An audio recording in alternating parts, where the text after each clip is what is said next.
From 15 News, this is breaking news.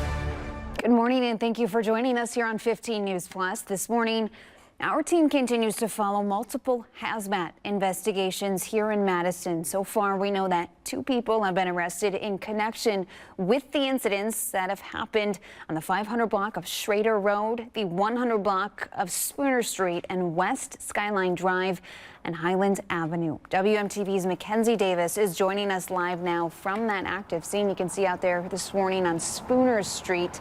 Mackenzie, walk us through the details we know this morning. We do know that squad cars have been at all 3 locations here this morning. Yeah, good morning, Phoebe. I've seen those squad cars at all 3 locations here this morning, including here on North Spooner Street behind me, where there are a couple of Madison police cars, as well as some caution tape. There are still those trash bags on the ground. We're not sure what is in those trash bags. We do know that this is spanning multiple jurisdictions, lots of different agencies brought in for this investigation, both federal and local. So we have the Madison Police Department, we have the Rock County Sheriff's Office, Middleton Police Department, as well as the Wisconsin DOJ and the FBI. But we're going to show you some video of the scenes yesterday across these 3 locations. As you mentioned, Phoebe, we do know that 2 people have been arrested in connection to these hazmat incidents. One of them, according to online records, is facing an attempted homicide charge. We did ask the DOJ how they are connected to this incident. They could not confirm that with us, but we do know that that person is in the Dane County Jail in custody, and these investigations are ongoing here across these multiple locations. Of course, speaking to people in these neighborhoods, they are feeling uneasy, so we are working to learn these details. We will bring you them once we learn them, but for now, Phoebe, I'll send it back to you in the studio. Mackenzie Davis, WMTV 15 News. Many moving parts here. Again, all of this starting to unfold Monday. It is now Wednesday morning. A lot of questions that we're working to have answered. And again, as of this morning, the DOJ has not identified the 2 people who were arrested, nor did they confirm what charges they face. So it's always a good idea to download our free 15 News app. You will have the latest information sent directly to your phone as we are learning more information throughout the day, hopefully this morning as well. Today is Wednesday, June 18th, and we want to give you 5 Wisconsin headlines of the day that we are also following here on this Wednesday in 50 seconds. 3 people are dead, 1 person critically injured after a shooting at the Aspen Square Apartments in Janesville. No motive or suspect has been identified yet. Additional security now present at the state capitol following the attack on 2 Minnesota lawmakers and the discovery of a hit list written by the suspect that includes 11 Wisconsin lawmakers on it. Our team coverage on the 3 hazmat incidents in Madison continues today as multiple agencies are back on scene to continue their work. The Green Bay Packers are getting a new CEO and president. Ed Policy takes over the position next month. Mark Murphy, he is retiring. Former Goodman Community Center Vice President Dwayne Powell will be in court today. He's accused of using the organization's money for personal use.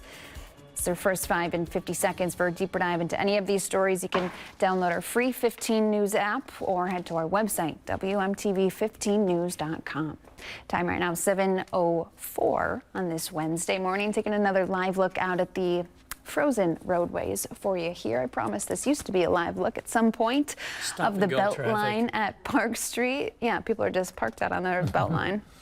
Not looking good. No reports, no crashes to report there. But in the weather department, yeah, you did see not wet pavement for the moment, for the time being. Yeah, we had some rain overnight. We're getting a bit of a reprieve here, but there is more rain on the way, and rain is going to be likely both morning and afternoon. Let's take a look at the severe weather threat. That is low.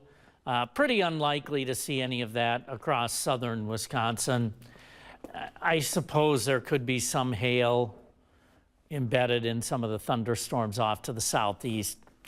Chances are pretty low of that. I think chances are actually higher of seeing in excess of an inch of rainfall locally, and there may be some minor flooding taking place. Pretty high probabilities of rain during the morning. Chances drop a bit in the afternoon and then drop even more into the evening. Here's where we are now. The rain that will be moving in is out over Iowa. It is moving in this direction, and you can see that shield of rain which will make its way into southern Wisconsin over the next couple hours.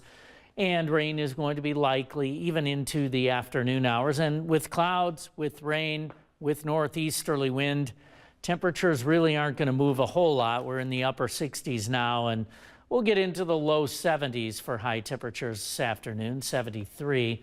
Mid-80s tomorrow and Friday, mid-90s Saturday and Sunday with oppressive levels of humidity.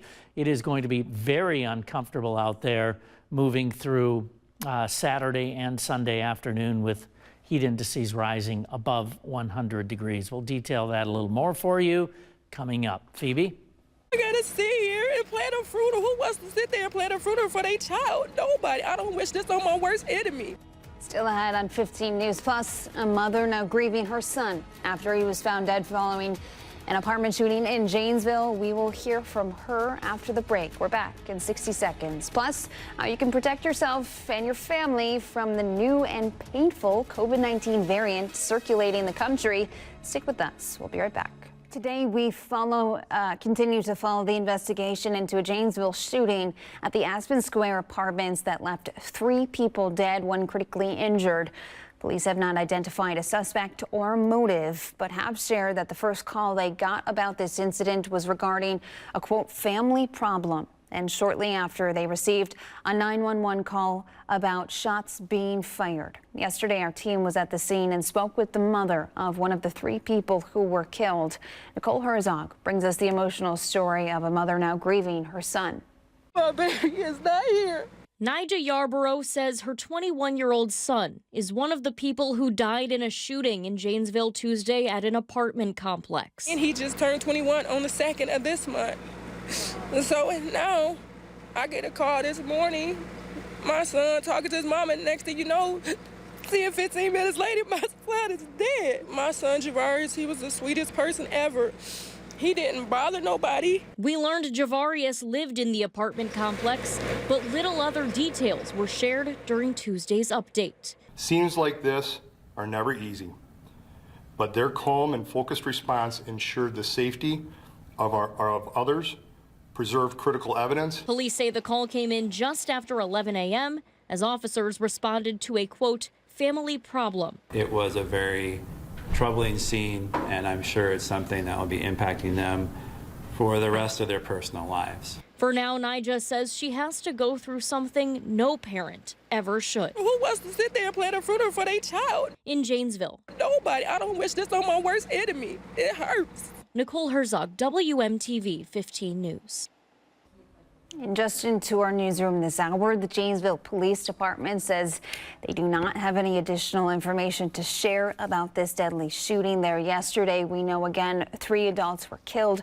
We're still waiting to learn the condition of that 4th person. We will continue bringing you updates both on air and online throughout the day. Current conditions. We'll take a look at the currents across southern Wisconsin to start off the day, and we are at 68 degrees in Madison. No wind.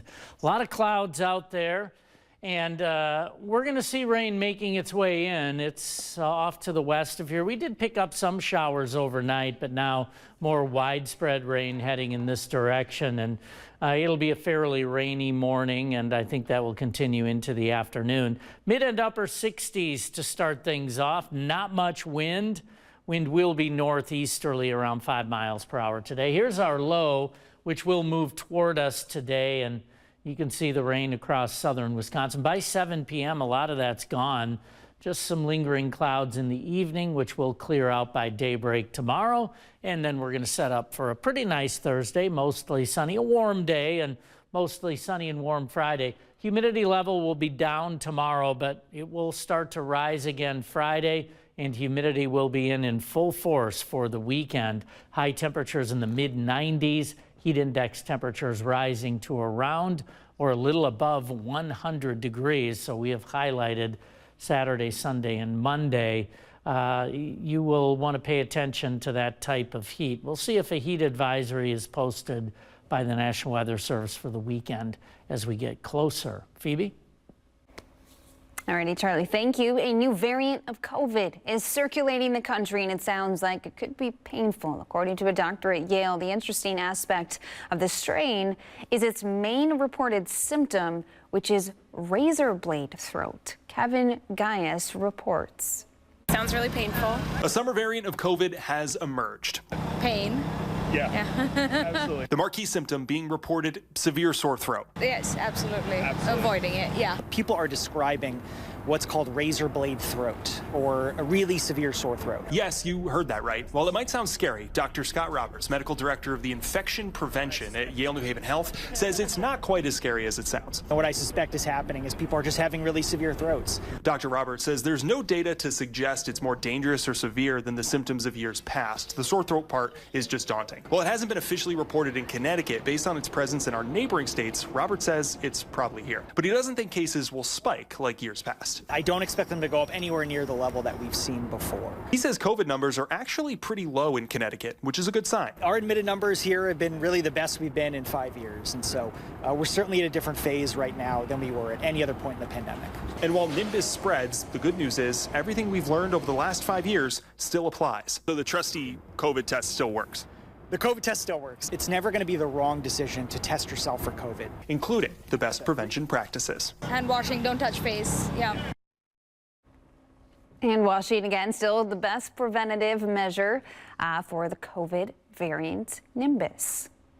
Taking another peek out at the roads. This is a live look from the Beltline at Monona Drive. You can see traffic starting to pick up here on your Wednesday morning. We're back on 15 News Plus in 60 seconds.